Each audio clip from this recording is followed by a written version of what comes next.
રામનવમીની હાર્દિક શુભકામના.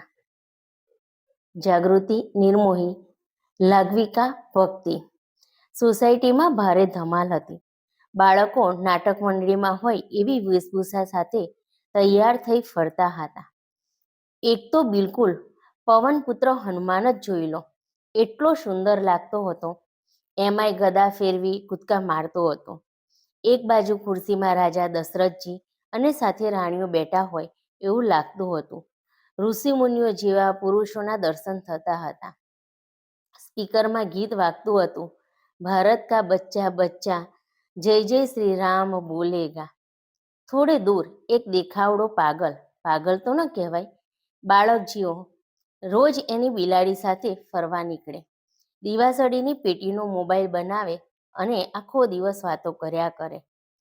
કોઈને નુકસાન ન કરતો હતો, પરંતુ કોઈ ખીજવે તો રડે અને જે વસ્તુ નજીકમાં હોય તે છૂટી ફેંકે. આ ભક્તિમય વાતાવરણ જોઈ એ દૂર ઊભો રહી, આંખો બંધ કરી, હાથ જોડી, ઊંચા હાથ કરી તાળીઓ પાડ્યા કરતો હતો. અને જ્યાં શ્રી રામચંદ્ર કી જય સામૂહિક જયકારા સાંભળી એ બાળક એક પગે તપસ્વી ઊભા હોય એમ ઊભો રહી ગયો, અને બિલાડી પણ જાણે બે હાથ જોડી ઊભી હોય તેમ તેની સાથે બે પગે ઊભી રહી ગઈ. અસ્તુ, આ લાઘવિકા છે. આના મંતવ્યો આપના ચોક્કસથી જણાવજો. લાઘવિકામાં તેનો અંત હંમેશા સામા પક્ષ પર આધીન હોય છે. તો આપના મંતવ્ય શું છે તે કોમેન્ટમાં જરૂર જણાવજો. નમસ્કાર.